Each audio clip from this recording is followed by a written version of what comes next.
Are all your branches independent? Oh yeah, every single one of them. Now they have sub-offices, which is a totally different thing. We have a sub-office in Newport, sub-office in Newsburg, because they transferred their engagement to us in the last 4 years or so. But and that's part of the problem. They're all independent republics and they do their own thing. So getting cooperation on a wide scale is not easy, but it's much easier on locally for local groups of credit unions who know each other and trust each other, and they can work together all right. And if one got into trouble with the rest of them? Well, there's two funds now. We always had what we call the Savings Protection Fund, which was precisely for that. Yeah. And the idea was that if a credit union had to be wound up, there'd be loans outstanding.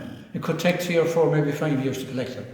The members couldn't be waiting. They would get their money straight away. Any savings in excess of the loan would be paid back immediately out of the Savings Protection Fund, and as the loans are being collected, they will be paid back into the fund. So we've prevented maybe 40, 50 credit unions who got caught by the recession and had problems collecting loans. We were able to allow them to trade out of difficulty. And that was the fund later on, when we didn't need it, and it was based on 3 principles, 3 pillars. One of them was that they must exercise financial discipline.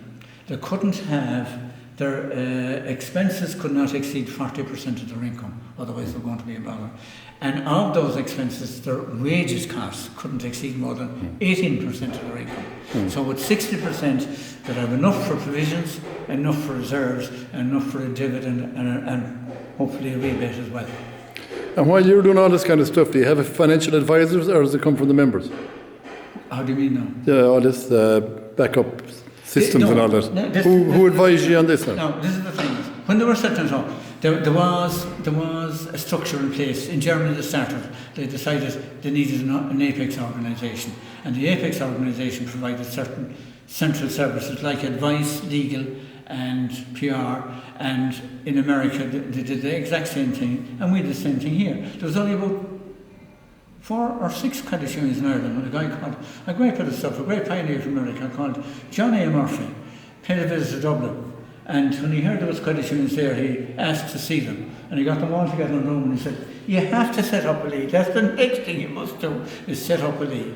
And we modelled it on the American. And the American movement provided tremendous assistance to us. I remember when I was the first treasurer, and at about 1966 or 67, I attended a treasurer's course from Gormally College, and all the presenters were from America.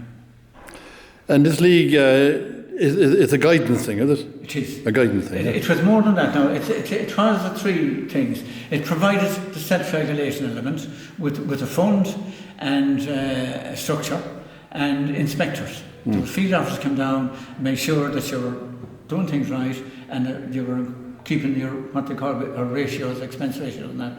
You were operating according to the standard rules, that you were following up on loans that were in arrears, and it wasn't getting out of hand.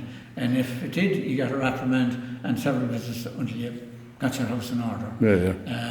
And the funding was the final thing. The purpose of the other 2 was to make sure that the fund was never had called upon. Proper expenses, properly administered, and they sussed out from traditionally your loan repayments were your strength or your weakness. Could be your Achilles heel or your greatest strength, and you had to manage them. And once you kept them under control, with proper control of the expenses, you would not go wrong. But do you have any financiers in here now, or in the organisation? We have expertise at league level, and most credit unions now, larger ones, will have an accountant, either as a manager or as an accountant. And we have a risk officer who is specially trained and qualified. We have a compliance officer who has to have the qualifications prescribed by the central bank. So there is a lot of expertise coming in at local level and at the league level as well, because we have training specialists, we have legal specialists, we have HR specialists. Because in the old days you see them coming out of the office, and most of them would have very little knowledge of this kind of stuff.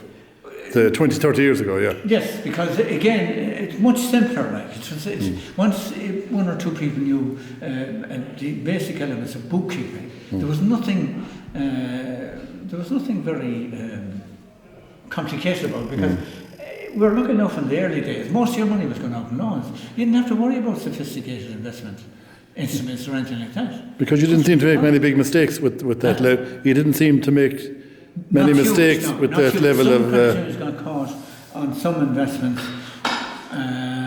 The bank bonds, when the banks went down, they were gilt-edged until the financial crisis. That was exported from America because they discovered that the bad mortgages had been sliced up and moved into these contracts for difference, and they were buying them and they didn't know what the heck they were getting. And they panicked then when they realised that some of them were American markets. Certainly ended up in a mess, didn't it? It is. It did. But the interesting But thing... you avoided the big mess, really. We did, because we weren't complicated. We kept it simple. We lent to our members. They were for short-term loans. And the Six Act was very wise, because the maximum you could lend for was 5 years. So that set the limit on the loan, because whatever they could repay in 5 years, that's the maximum you could lend. So, do you ever get any credit for this, the fact that you haven't got into a mess?